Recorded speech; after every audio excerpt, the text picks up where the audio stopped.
ناظرین اکرام، عبداللہ بن مبارک رحمہ اللہ اسلامی تاریخ کی انتہائی عظیم شخصیات، بہت بڑے محدث، بہت بڑے عالم دین، اور اس کے ساتھ بہت بڑے مخیر۔ اللہ رب العزت نے ان کو خوب مال و دولت سے نوازا ہوا تھا۔ وہ عراق کے شہر مرو میں قیام پذیر تھے، اکثر و بیشتر حج کرتے رہتے تھے۔ ان کے عزیز رشتہ دار دوست اس بات کی تمنا کرتے تھے کہ ان کے ہمراہ حج کے لیے جائیں۔ اس کا سبب یہ تھا کہ ایک عالم دین کے ساتھ حج کرنے کا مزہ ہی اور ہوتا ہے۔ حج کے دوران، سفر کے دوران طرح طرح کے مسائل کا سامنا کرنا پڑتا ہے، علماء کرام کی رہنمائی کی ضرورت پیش آتی ہے۔ چنانچہ ان کے رشتہ دار، ان کے دوست ان سے یہ درخواست کرتے رہتے تھے کہ جب کبھی آپ حج پہ جا رہے ہوں تو ہمیں بھی ساتھ لے کے جائیں۔ چونکہ خود مخیر تھے، حجاج پر خوب خرچ کرتے۔ عزیزو، ایک دفعہ ایسا ہوا کہ حج کا موقع آیا تو لوگ ان کی خدمت میں حاضر ہوئے، عرض کرتے ہیں کہ حضرت ہمیں بھی اپنے ساتھ حج پہ لے جائیں۔ کہنے لگے ٹھیک ہے، چلو، مجھے کوئی اعتراض نہیں ہے۔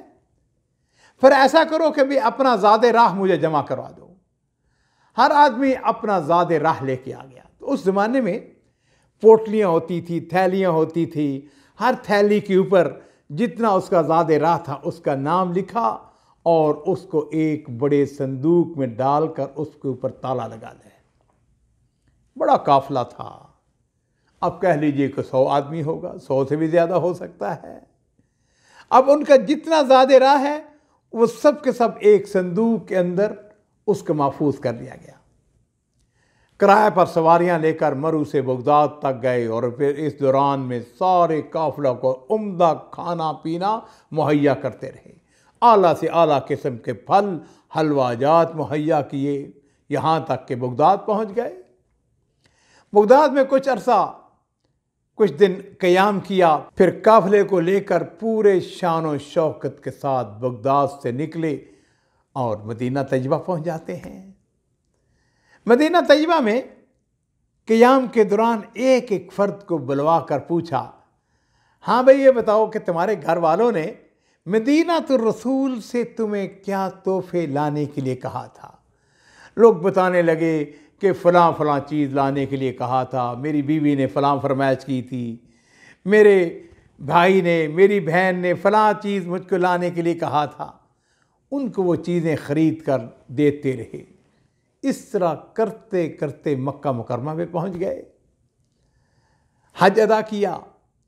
حج ادا کرنے کے بعد فردن فردن ایک ایک کو بلایا، پوچھا کہ یہ بتاؤ کہ تمہارے گھر والوں نے مکہ مکرمہ سے تمہارے لیے کیا تحائف لانے کے لیے کہا تھا؟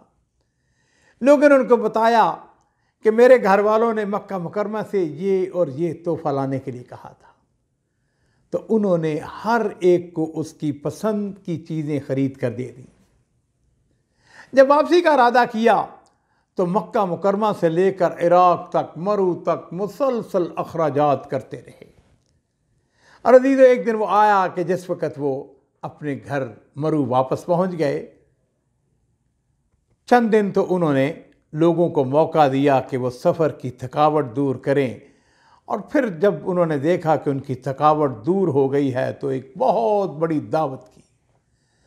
تمام حجاج کو کپڑے بھی دیے، اور اس کے بعد وہ صندوق جس کے اندر وہ ان کی امانتیں رکھی ہوئی تھی، زاد راہ والی تھیلی، اس صندوق کو منگوایا، اس کا تالا کھولا اور اس میں سے ہر شخص اس کی تھیلی جس کے اوپر اس کا نام لکھا ہوا تھا اس کو ایک ایک کر کے واپس دیتے چلے گئے۔